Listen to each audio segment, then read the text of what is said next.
जय श्री कृष्ण दोस्तों। गीता पढ़ने का चमत्कार। बहुत समय पहले पुरी में अर्जुन मिश्रा नाम का एक पांडा रहता था। वह प्रतिदिन भगवद गीता का पाठ करता था, क्योंकि उन्होंने अपना काफी समय गीता का अध्ययन करने में लगाया और उनकी अटूट आस्था के कारण स्थानीय लोग उन्हें गीता पांडा कहते थे। वह भगवान जगन्नाथ का बहुत बड़ा भक्त था और बहुत ही समर्पित आत्मा था। वह हर चीज के लिए अपने भगवान पर निर्भर था। जो कुछ हुआ उससे प्रभु की इच्छा मानकर स्वीकार कर लिया। गीता पांडा को कुछ भी प्रभावित नहीं कर सका। वह बहुत गरीब व्यक्ति था और भिक्षा मांगकर अपना गुजारा करता था। एक बार पुरी में लगभग एक सप्ताह तक भारी बारिश हुई और गीता पांडा को भिक्षा मांगने के लिए बाहर जाने की कोई गुंजाइश नहीं थी। उसके पास जो भी थोड़ा बहुत था वह बहुत जल्दी खत्म हो गया।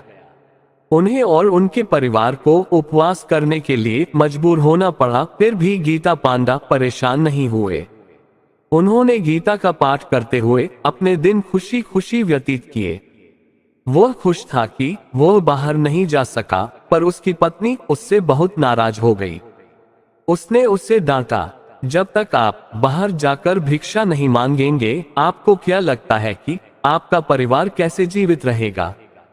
हमारे 3 बच्चे हैं। यदि आप बाहर जाकर उनके लिए कुछ नहीं लाएंगे तो वे सब मर जाएंगे। गीता पांडा अविचलित थे। उन्होंने उससे भगवद गीता का एक श्लोक दिखाया। अनन्याश्चिन्तयन्तो मा ये जनाः पर्युपास्ते तेषा नित्याभियुक्तानां योगक्षेम वहाम्यहम्। जो लोग हमेशा अनन्य भक्ति के साथ मेरी पूजा करते हैं, मेरे पारलौकिक रूप का ध्यान करते हैं, उनके पास जो कुछ भी नहीं है मैं उन्हें पूरा करता हूँ, और जो उनके पास है मैं उसकी रक्षा करता हूँ। पति के व्यवहार से वह और भी चिड़चिड़ी हो गई। उसने कई दिनों तक प्रतीक्षा की, लेकिन फिर भी उसका पति कुछ नहीं लाया। वह बस उससे कहता रहा, अगर हम केवल प्रभु पर निर्भर रहें तो उन्होंने कहा कि वह सब कुछ संभाल लेंगे। पत्नी सोच में पड़ गई कि वह और कितना इंतजार कर सकती है। भोजन के अभाव में बच्चे बहुत भूखे थे। वह बहुत गुस्से में थी।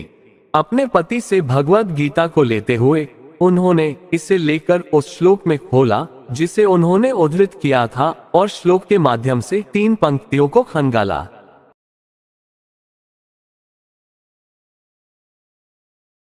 बाद में वह और उसके बच्चे निराश होकर भूखे ही सोने चले गए। कुछ देर बाद गीता पांडा ने भी आराम किया। इसके तुरंत बाद गीता पांडा की पत्नी ने दरवाजे पर कुछ दस्तक सुनी। वह अपने बिस्तर से उठी और दरवाजा खोला तो देखा वहां 2 बहुत सुंदर लड़के खड़े थे और वे अपने साथ खाना बनाने के लिए बहुत सारी सामग्री लाए थे। इन दोनों अति सुंदर बालकों को देखकर ब्राह्मणी को बड़ा आश्चर्य हुआ। उनमें से एक का रंग सांवला था और दूसरे की त्वचा दूध के रंग की थी। सांवले लड़के ने ब्राह्मणी से कहा, कृपया ये भोजन सामग्री ले लीजिए जो गीता पांडा के एक मित्र द्वारा भेजी गई है। कृपया पकाएं और फिर जी भर कर खाएं। इन अत्यंत सुंदर बालकों को देखकर ब्राह्मणी बहुत प्रसन्न हुई और जब उसने बालकों की वाणी सुनी तो उसका हृदय आनंद से भर गया। वह उनके प्रति बहुत स्नेह महसूस कर रही थी। उसने उनसे अनुरोध किया कि जब तक वह भोजन तैयार नहीं करती तब तक कृपया प्रतीक्षा करें और अपने साथ प्रसाद ग्रहण करें। लेकिन लड़के ने जवाब दिया, हाँ, हम आपके और आपके अच्छे पति के साथ प्रसाद लेने की बहुत इच्छा रखते हैं, लेकिन मेरी जीभ कट गई है और मैं कुछ भी नहीं खा सकता।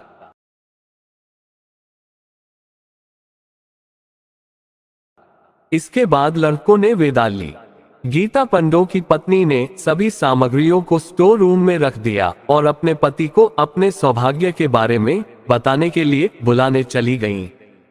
जब गीता पांडा ने आकर देखा कि सारा भंडार तरह तरह की सामग्री से भरा हुआ है तो उसने अपनी पत्नी से पूछा, इन लड़कों को खिलाया? मुझे आशा है कि आप उनकी दया को वापस करने और उन्हें कुछ प्रसाद देने में सक्षम थे।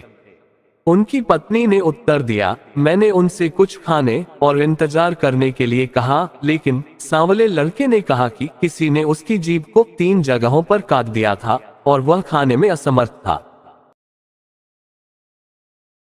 जब गीता पांडा ने ये सुना तो वह तुरंत समझ गया कि वह बालक स्वयं भगवान है। क्योंकि उनकी पत्नी ने गीता के श्लोक को 3 बार खंगाला था, इसलिए भगवान के मुख कमल से निकले शब्द उनकी जिह्वा पर प्रतिबिंबित बन गए। गीता पांडा की पत्नी ने महसूस किया कि भगवान अपने भक्तों का पालन पोषण करने के अपने वचन को सिद्ध करने के लिए अपने प्रिय भक्त के लिए भोग लाया था। तुरंत ही गीता पांडा और उनकी पत्नी जगन्नाथ मंदिर जाकर क्षमा मांगने और उनकी दया के लिए धन्यवाद देने के लिए तैयार हो गए।